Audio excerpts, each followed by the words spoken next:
지난주까지 해서 2달 조금 넘는 시간 동안 수요 성경 공부 야고보서를 진행했어요. 야고보서의 주제는 뭐 잘 아시겠지만 이제 우리의 믿음이 행함으로 나타나야 된다, 이런 내용입니다. 그러니까 우리가 구원을 받기 위해서, 우리가 하나님의 자녀로 구원받을 때는 우리의 행함이 사실은 영향을 미치진 않습니다. 우리는 믿음으로 구원을 받은 존재들인데, 믿음으로 구원을 받았더라도 그 믿음은 반드시 행함으로 나타나는 게 마땅하다라는 게 이제 야고보서의 주장입니다. 우리가 이미와 아직의 사이를 살고 있잖아요. 우리가 이미 구원을 받았지만 아직 완성되지 않은 그 삶을 살고 있습니다. 그 얘기는 무엇이냐면, 우리가 예수를 믿었으니까 이제 끝이야가 아니고 그 믿음을 완성시켜가는 단계로 나아가야 한다는 거죠. 구원의 완성, 구원에 이르기까지 우리는 열심히 그리스도인다운 삶을 살아야 합니다. 그런데 살다 보면 내가 예수를 믿고 있는지, 예수 믿는 사람답게 행동하고 있는지 사실 잘 느껴지지 않거나 또 좌절되거나 어려울 때가 있으실 거예요. 그런 실패감들, 좌절감들, 때로는 정죄감들이 우리 가운데 찾아오는데, 이 야고보서의 내용은 뭐냐면, 하나님께서 그런 우리들을 반드시 완성의 자리까지 인도해 가실 거다라는 말씀이 있습니다. 그러니까 야고보가 정말 하고 싶었던 얘기는, 너희 안에 이미 예수 그리스도라는 진리의 말씀이 심겨져 있다. 그건 그 누구도 빼앗을 수 없다. 그러니까 자기를 믿지 말고, 자기 스스로를 믿지 말고 내 안에 심겨진 예수 그리스도 그 복음의 말씀을 따라 순종하며 따라오면 하나님께서 그 완성의 자리로 만들어 가실 거다라는 내용인데요. 이 야고보서의 주제가 사실 이 창세기 오늘 믿음과 관련된 내용과 사실 깊이 연관이 되어 있습니다. 히브리서 말씀에 이런 말씀이 있는데 한번 띄워주시면 이 말씀을 같이 한번 읽어보고 싶은데요. 히브리서 11장 6절 말씀입니다. 한 목소리로 한번 읽어보겠습니다. 시작. 믿음이 없이는 하나님을 기쁘시게 하지 못하나니 하나님께 나아가는 자는 반드시 그가 계신 것과 또한 그가 자기를 찾는 자들에게 상 주시는 이심을 믿어야 할지니라. 아멘. 이 히브리서는 믿음장, 11장은 믿음장인데 믿음의 단계가 있습니다. 여기 말씀에 보면 첫 번째는 뭐예요? 하나님이 계신 것을 믿어야 하는 것이고요. 두 번째는 그가 우리에게 상 주시는 분이시다라는 걸 믿어야 한다라고 이야기를 하고 있습니다. 그러니까 하나님이 계시다, 하나님이 존재하신다, 과거에도 지금도 앞으로도 계신다. 우리는 대부분 다 하나님의 존재를 믿습니다. 그리고 그 하나님이 우리에게 상 주시는 분이시라는 걸 믿어야 할 거다라고 이야기를 해요. 그럼 우리가 상을 생각하면 무슨 생각을 합니까?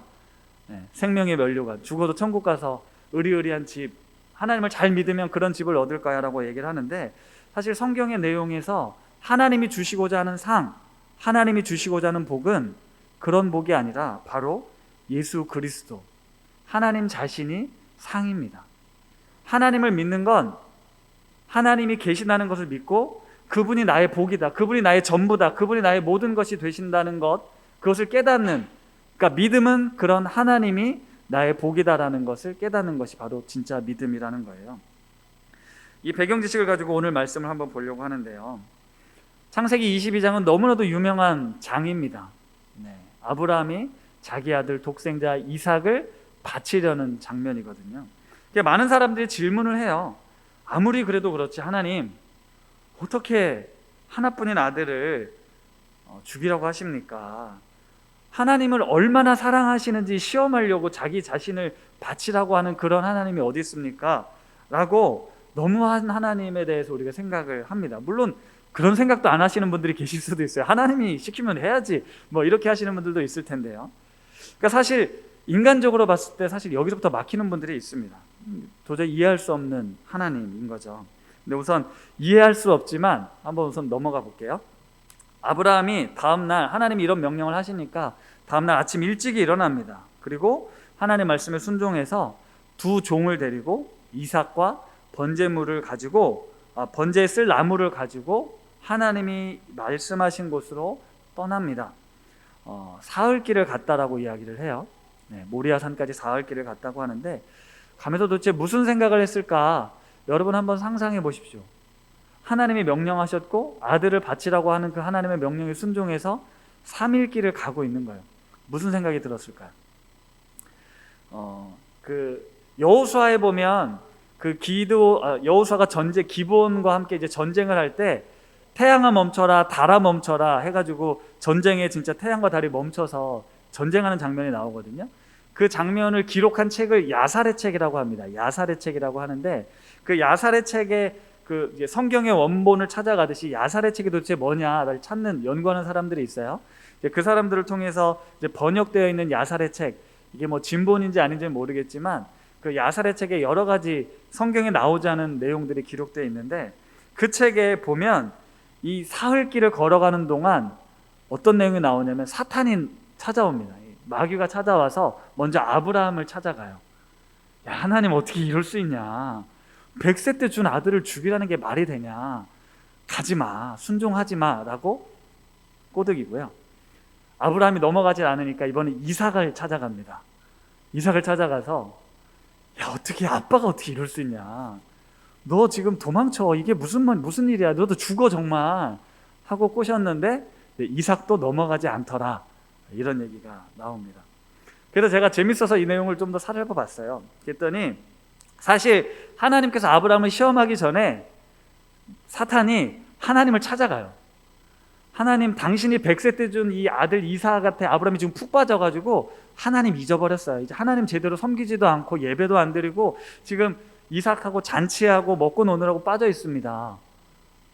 그렇게 사단이 이제 하나님한테 마치 욥을 시험하듯이 그렇게 따지는 장면이 나와요. 그래서 하나님이 그래, 아브라함 그럴 사람이 아닌데 그럼 한번 시험해 보세요, 바치라고 해보세요, 이렇게 하는 거예요. 그래, 그러면 한번 내가 시험해 볼게 라고 하는 거죠.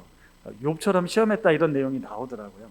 그러니까 이 본문에는 우리가 어떻게 이런 하나님의 명령을 하셨지, 아브라함은 무슨 생각을 했을까, 여러 가지 상상을 해볼 수 있지 않겠습니까? 이 모리아산에 이제 다 달았어요.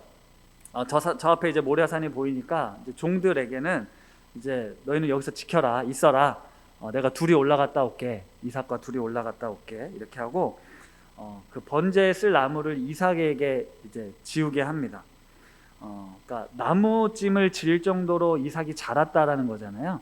그 얘기는 최소 뭐 청소년 이상, 뭐 청년 정도 되지 않았을까 싶은 거죠. 그러니까 그 정도 나이가 된 이삭이면 100세가 넘은 아버지랑 견주었을 때 뭐 아브라함에게 굴복당할 만한 그런 나이는 아니었을 거라는 거예요. 그래서 이삭이 산에 오르다 말고 이렇게 묻습니다. 아버지, 불과 나무는 있는데 번제할 어린 양은 어디 있습니까? 물어볼 수 있잖아요, 그렇죠? 계속 궁금했으니까. 이런 질문을 할 때 아브라함이 얼마나 그 심경이 복잡했을지도 한번 상상해 보세요. 근데 아브라함이 번제할 어린 양은 하나님이 준비하실 거야 라고 대답을 합니다. 그리고 또 그냥 이렇게 목적지로 가요. 갔는데 번제할 어린 양이 없죠. 아브라함이 묵묵히 제단을 쌓습니다.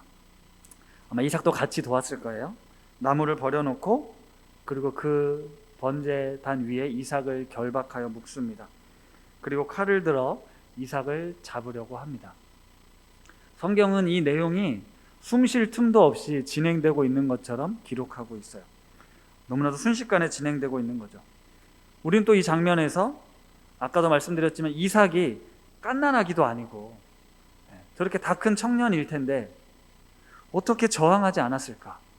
진짜 아브라함이 칼을 들었다면 뒹굴러서라도 도망쳤을 텐데 왜 순순히 아버지가 죽이려 하는 그 시도에 가만히 있었을까?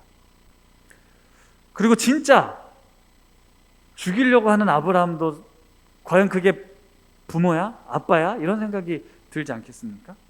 지난주에 우리 틴즈누리 아이들한테 부모 모임 시간에 이걸 설명했더니 아이들이 대부분 다 도망친다, 죽고 싶지 않다, 이해되지 않는데 어떻게 그냥 죽을 수 있냐, 그게 정상적인 아이들의 반응이죠. 우리 틴즈 아이들이 저희 아버지가 저를 죽이신다면 기꺼이 죽겠습니다, 그런 애들이 있다면 걔는 너무 신앙이 좋은 아이일 수도 있고 그렇지 않을 수 있다는 거죠. 그러니까 이제 우리는 도대체 무슨 일이 일어난 걸까? 아브라함이 이삭이 충분히 이건 어쩔 수 없는 일이라고 설명하고 설득을 당했나? 아니면 진짜 이삭이 그 정도 신앙 수준이었을까? 이건 우리는 알 수는 없는데 어쨌든 이런 장면이 오늘 창세기 22장에 기록되어 있다는 거죠. 저희 교육자들이 늘 설교 준비를 같이 하는데 여기서 이제 토론이 붙은 거예요. 이게 도대체 어떻게 했을까? 아브라함은 정말 하나님이 죽이라고 했을 때 이삭을 죽일 생각이었을까?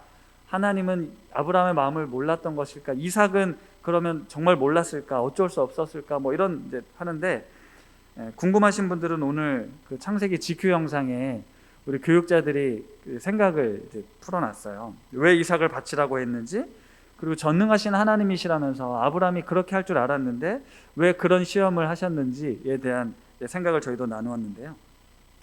제 나름의 결론도 이겁니다. 아브라함의 일생을 이제 최종 결산하는 시점이에요. 그렇잖아요? 그러니까 아브라함의 믿음이 이런 하나님이 이런 시험을 해도 통과할 수 있을 만큼의 수준이 된 거죠. 그러니까 아브라함의 믿음의 수준이 올라온 거예요. 그리고 이삭도 벌써 그 아브라함이 하나님이잖아요. 아브라함의 하나님과 함께 뭐 청소년기까지 자라오면서 그 신앙의 유산을 잘 물려받아서 아버지 아브라함과 하나님에 대한 믿음이 이삭에게 있었던 거죠. 그리고 아브라함처럼은 아니었겠지만 오히려 이 번제드리는 사건을 통해서 하나님에 대한 확실한 체험을 이삭도 하게 되지 않았을까 싶습니다. 그러니까 오늘 본문은 이 아브라함을 부르시고 하나님께서 아브라함이라는 사람을 믿음의 조상으로 세워가기 위해 이 정도 수준까지 이른 그런 장면이라는 거죠. 그러면서 이 장면을 통해서 우리들에게 믿음의 어떤 수준, 그러니까 믿음이 다다라야 할 목적지가 어느 수준인가를 보여주고 있는 거예요. 그러니까 저와 여러분들이 갓난아기 어린아이의 수준의 믿음에서 머무르지 않고 아브라함의 수준의 믿음까지 이르기를 바라신다라는 거거든요. 그러니까 아브라함은 하나님이 계신다라는 믿음에서 머무르지 않고 내 생명과 같은 자식을 내어줄 수 있을 만큼 하나님을 믿는, 그러니까 내 자식을 내어주더라도 괜찮을 만큼 하나님을 믿는 믿음을 갖게 된 거예요. 믿음이 더 업그레이드가 된 거죠. 예수님이 이 땅에 오셔서 제자들을 부르셨을 때 어떻게 부르셨습니까? 모든 것을 버리고 나를 따르라. 자기를 부인하고 자기 십자가를 지고 나를 따르라라고 말씀하셨어요. 하나님만을 전부 삼고 나를 따르라는 것, 그게 그리스도인을 부른 목적이거든요. 창세기 12장 갈대아 우르에 살던 아브라함을 부르셨습니다. 내가 내게 지시할 땅으로 가라. 그래서 아브라함이 순종하고 갔습니다. 근데 갈 바를 알지 못하고 갔어요. 하나님이라는 분에 대해서 이제 막 믿음이 자라서 순종한 겁니다. 그런데 완전한 믿음이 아니었기 때문에 가다가 하란에서 멈췄고요. 하란에서 한참 지나다가 또 사건이 있어서 가나안 땅으로 갑니다. 가나안 땅에 기근이 있을 때 애굽으로 가고요. 애굽에서 바로왕 앞에서 아내를 누이라고 속입니다. 롯과 헤어지는 장면, 또 롯을 쫓아간 장면, 그 믿음의 싸움들 장면도 나오고요. 소돔과 고모라 상의 멸망도 지켜봤습니다. 또 하가를 통해서 이스마엘을 태어난 장면도 나오고, 이게 지금 창세기 12장부터 오늘 22장에 이르기까지 아브라함의 일생 동안 벌어졌던 많은 일들을 통해서 아브라함은 드디어 믿음이 생긴 거예요. 하나님에 대한 믿음. 진짜 하나님은 살아계신 하나님이구나, 능치 못함이 없구나, 이 긴 믿음의 여정을 통해서 이제 그걸 깨닫게 된 거죠. 그러니까 그 믿음을 가지고 이제 하나님의 사람으로, 자녀로 이제 평탄한 삶을 살게 된 시점입니다. 어느 정도 부와 또 권력 아니면 군사력이 갖춰졌으니까 주변 민족들과도 화친 조약을 맺고 이제 평화로운 나라가 된 거예요, 말하자면. 게다가 분쟁의 소지가 있었던 이스마엘도 하나님께서 하갈과 내보내라고 했으니까 이제 재산권 분쟁도 없고 이삭하고 행복하게 잘 지내고 있었을 그때 1절에 보니까 그 일 후에라는 표현이 나오죠. 시간이 얼마나 지났는지는 알 수 없는데 이제 하나님 믿고 좀 뭔가 행복하게 잘 살려고 하던 그때 다음 단계의 믿음으로 나아갈 때가 됐구나 해서 하나님이 나타나셔서 아브라함을 시험하는 거예요. 그러니까 이 시험은요, 합격과 탈락의 시험이 아닙니다. 이게 무슨 얘기냐면, 너 이 시험을 통과하지 못하면 내가 너를 믿음의 조상으로 세우려고 여지껏 준비했는데 넌 탈락이야. 그런 시험이 아니라는 거예요. 믿음의 조상의 자격이 박탈되는 시험이 아닙니다. 하나님이 원하시는 믿음의 수준에 이르렀는지를 테스트하는 시험이라는 거예요. 그러니까 혹시 실패했더라면 다시 또 다음 기회에 도전할 수 있도록 해주셨겠죠.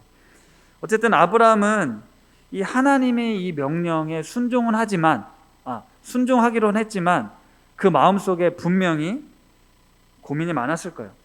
내가 그동안 알아왔던 하나님은 이런 하나님이 아닐 텐데 어떻게 이런 말씀을 하시지? 그래도 하나님이 시킨 거니까 순종해야지. 뭔가 다른 뜻이 있을 거야. 아니 그래도 그렇지 어떻게 겨우겨우 얻은 아들을 죽이라고 하시지? 번제라고 드리라고 하시지? 이렇게 질문하고 고민하고 그래도 믿어보자. 뭔가 뜻이 있을까? 이걸 계속 고민하면서 3일 길을 갔을 거예요. 아마 이삭을 죽이려고 칼을 드는 그 순간까지도 아브라함은 계속 진짜 찔러야 되나? 진짜 죽여야 되나를 고민했을 거라는 거죠. 그러니까 우리 인생길도 여러분 이와 같아요. 우리가 하나님을 믿고 그 믿음으로 살아가는데 하나님이 정말 잘 믿어지고 너무 순탄할 때도 있지만 하나님 어떻게 이럴 수 있지? 하나님 정말 계신 거 맞나? 어떻게 나에게 이럴 수 있지? 이런 고민, 의심이 들 때가 있어요. 이거 정말 하나님이 나에게 시킨 명령 맞나? 하나님이 정말 이런 분이신가? 때로는 이해할 수 없는 일들이 일어날 수 있다는 거죠. 근데 당시 가나안 그 당시 고대 근동의 그 종교관은 그러니까 신에게 드리는 최고의 예배, 최고의 선물이 뭐였냐면 맏아들을 바치는 거였어요. 그러니까 아브라함이 가나안 땅에 살고 있었으니까 그들의 아들을 바치는 제사 장면을 봤을 거라는 거죠. 그러니까 내가 믿는 하나님도 그러신 분인가 보다. 내가 하나님께 최고의 예배를 드리려면 내 아들 이삭을 바쳐야 되나 보다 라고 생각하면서 걸어갔을 수도 있습니다. 그런데 그 22장에 보면 이 아브라함의 믿음을 엿볼 수 있는 구절들이 곳곳에 나와요. 5절 말씀이거든요. 5절 말씀 한번 같이 읽어보도록 하겠습니다. 시작. 이에 아브라함이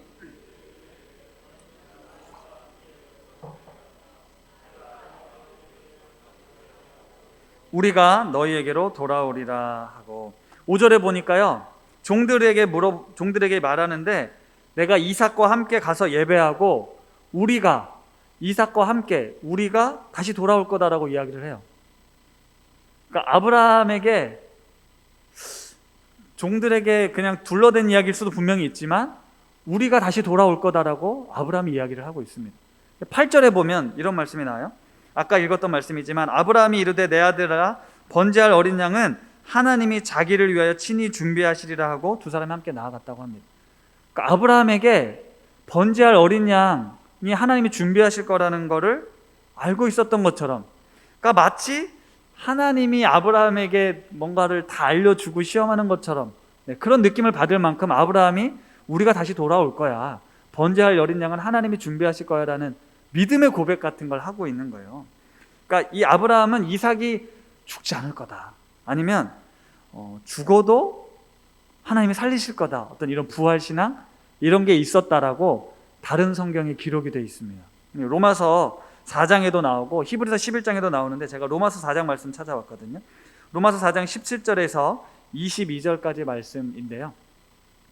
이 말씀 같이 한번 읽어보겠습니다. 길지만 읽어볼게요. 시작. 기록된 바 내가 너를 많은 민족의 조상으로 세웠다 하심과 같으니 그가 믿은 바 하나님은 죽은 자를 살리시며 없는 것을 있는 것으로 부르시는 이시니라. 아브라함이 바랄 수 없는 중에 바라고 믿었으니 이는 내 후손이 이 같으리라 하신 말씀대로 많은 민족의 조상이 되게 하려 하심이라. 그가 100세나 되어 자기 몸이 죽은 것 같고 사라의 태가 죽은 것 같음을 알고도 믿음이 약하여지지 아니하고 믿음이 없어 하나님의 약속을 의심하지 않고 믿음으로 견고하여져서 하나님께 영광을 돌리며 약속하신 그것을 또한 능히 이루실 줄을 확신하였으니 그러므로 그것이 그에게 의로 여겨졌느니라. 아멘. 이 말씀을 보면요, 아브라함이 하나님이 자기가 믿은 바가 무슨 내용이냐면 하나님이 죽은 자를 살리시고 없는 것을 있는 것으로 부르시는 분이다라고 아브라함이 고백을 한다는 거죠. 그래서 바랄 수 없는 중에 바라고 믿었던 것이 아브라함의 믿음이었어요. 20절에 보면 믿음이 없어 하나님의 약속을 의심하지 않고, 그러니까 믿음이 없어서 하나님의 약속을 의심하지 않고 믿음으로 견고해져서 하나님께 영광을 돌리며 약속하신 그것, 내 자손을 통해 땅의 모든 족속이 복을 받을 거라는 그 약속을 능히 이루실 줄을 확신한 게 아브라함의 믿음. 그 믿음을 보시고 하나님이 의로 여기셨다.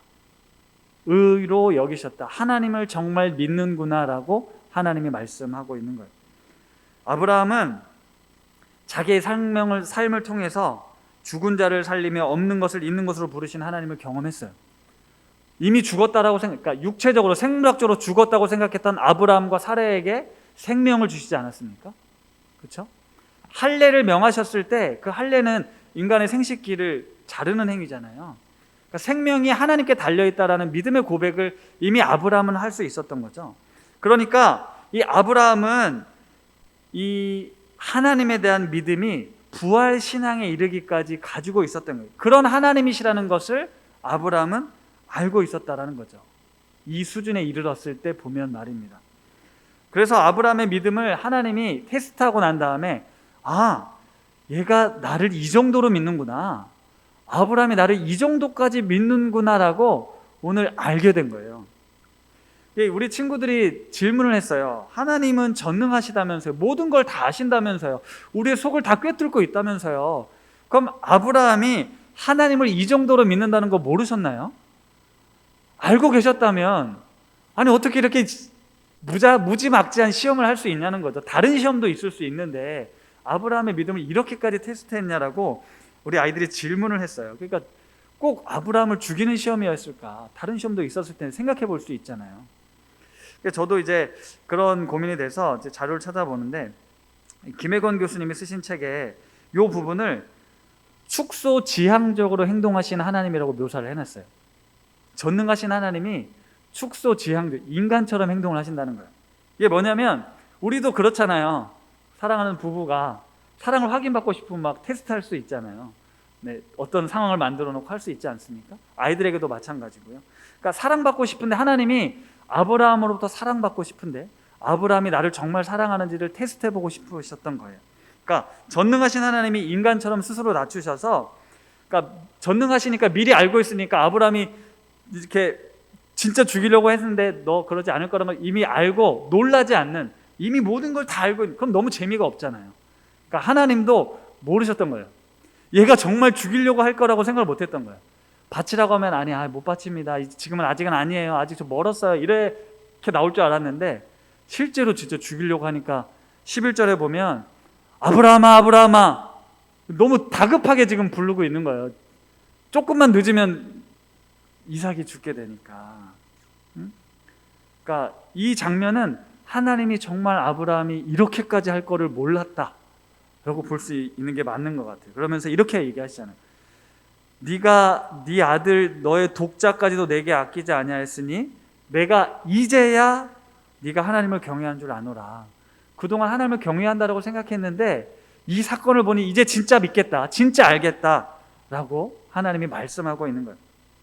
그러니까 하나님은 인격적이신 하나님이셔서 상대방이 어떻게 반응하느냐에 따라 그렇게 반응해 주시거든요. 우리에게 자유의지를 주시고 선택하도록 하시고 그에 따라 하나님의 전능하심을 가지고 반응하신다라는 거예요.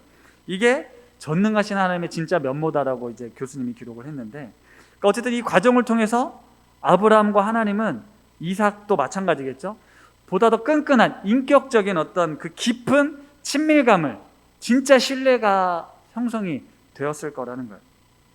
그러니까 아브라함은 100세 때 불가능하다고 여겼던 그때 하나님의 능력으로 이삭을 얻음을 통해서 하나님은 전능하신 하나님이시구나 라는 걸 알았고요. 하나님께서는 그런 아브라함에게 번제단의 이삭을 바치라는 시험을 통해서 아브라함이 나를 이렇게 믿고 있구나, 하나님을 전적으로 믿고 있구나라는 걸 알게 됐습니다. 그리고 오히려 이 사건을 통해서 하나님이 또 다른 점을 이 아브라함에게 각인시켜 주시는데, 그게 뭐냐면 서두에 얘기했던 것처럼 당시 가나안 그 고대 근동은 맏아들을 바침을 통해서 신에게 충성을 맹세하던 시대였습니다. 그런데 하나님은 맏아들을 바침을 통해서 충성을 확인하지 않으시고 다른 번제할 어린 양을 준비시킴을 통해서 하나님이 어떤 분이신가를 보여주세요. 이 번제할 어린 양은 무엇을 뜻합니까? 예수 그리스도를 뜻합니다. 그러니까 당시 사람들은 자기 아들을 바치기까지 신들의 마음을 달래서 복을 받아야만 했던 그런 시대를 살고 있었지만 아브라함이 믿는 하나님, 아브라함이 섬기는 하나님은 그런 신들과는 완전히 다른, 내가 나를 정말 사랑하니? 네가 나를 정말 신뢰하니? 그것만 알면 내가 너를 얼마나 사랑하는지 내 자신을 죽이면서까지 내가 그걸 보여줄게 라고 하시는 분이 우리 하나님이시라는 거예요. 아브라함은 당시에는 알지 못했지만 그 어린 양 예수 그리스도를 통해서 모든 민족이 예수 그리스도를 믿음으로 말미암아 하나님의 자녀가 되는 그 복을 누리게 될 거라는 걸 말씀하고 있는 겁니다. 그러니까 하나님을 믿는다라고 해서 하나님이 계십니다 라는 믿음에서 끝나는 게 아니고, 그 하나님이 나와 인격적인 관계를 맺고 사랑의 관계를 맺고 신뢰의 관계를 맺고 살아가기를 하나님은 원하신다라는 거예요. 그러니까 우리가 하나님을 믿는다는 건 하나님이 계시네, 하나님 말씀 잘 들으면 복 주시네가 아니고, 나의 모든 것을 드려도 아깝지 않을 만큼 하나님께 나의 신뢰를 보여주면 하나님께서 자신의 생명, 자신의 목숨을 스스로 포기하기까지 내가 너를 사랑한다라는 걸 보여주시는 분이다를 증명하고 있는 거예요.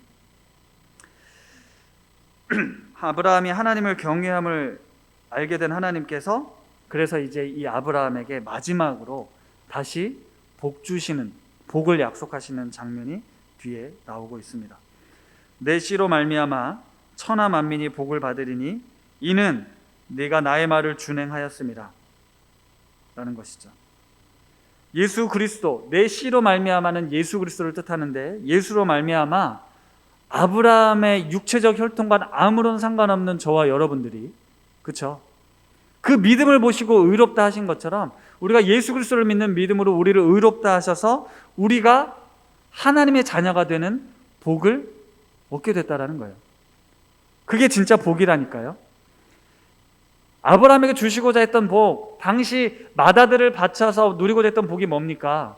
풍요, 부요함, 자손이 많아지는 것, 건강, 이런 복이었지만 하나님이 말씀하신 복은 예수 그리스도라는 말이에요. 우리 옛 속담에 물에 빠진 사람 구해줬더니 보따리 내놔라, 이런 속담 들어보셨죠? 하나님께서 인간을 창조하셨습니다. 하나님의 형상대로 에덴에서 우리 함께 잘 살아보자, 하나님과 함께 다스리며 우리 행복하게 지내보자라고 했는데 인간이 범죄하잖아요. 하나님을 배신하잖아요. 그래서 우리가 하나님부터 멀어지고 우리는 영원히 죽을 수밖에 없는 그런 존재가 되었습니다. 그런데 그런 존재를 하나님이 아무런 조건 없이, 그렇죠? 우리가 뭘 잘해서가 아니에요. 아무런 조건 없이 우리를 구원하셔요.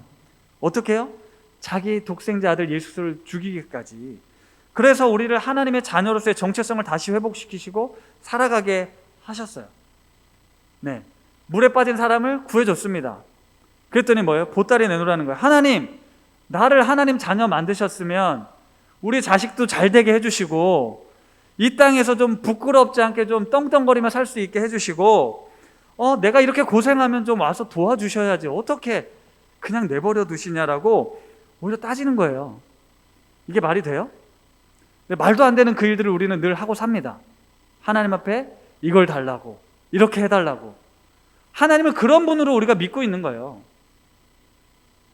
하나님이 나를 위해서 무언가 도와주시고 문제를 해결해 주시고 아프면 고쳐주시고 힘들면 일으켜주시는 분으로, 그런 하나님이 맞죠.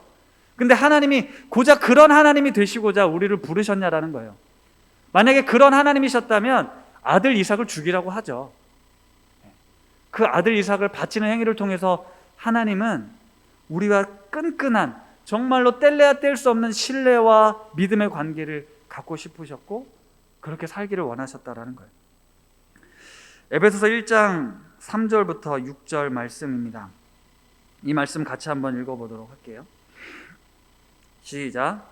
찬송하리로다. 하나님 곧 우리 주 예수 그리스도의 아버지께서 그리스도 안에서 하늘에 속한 모든 신령한 복을 우리에게 주시되 곧 창세전에 그리스도 안에서 우리를 택하사 우리로 사랑 안에서 그 앞에 거룩하고 흠이 없게 하시려고 그 기쁘신 뜻대로 우리를 예정하사 예수 그리스도로 말미암아 자기 아들들이 되게 하셨으니 이는 그가 사랑하시는 자 안에서 우리에게 거저 주시는 바 그 은혜의 영광을 찬송하게 하려는 것이다. 아멘. 한번 말씀 띄워주시고요. 하나님께서 예수 그리스도 안에서 하늘에 속한 모든 신령한 복을 우리에게 주시겠다. 하늘에 속한 모든 신령한 복을 주시겠다라고 말씀하시면서 그게 뭐냐? 그 기쁘신 뜻대로 우리를 예정하셔서 예수 그리스도로 말미암아 자기의 아들들이 되게 하셨다.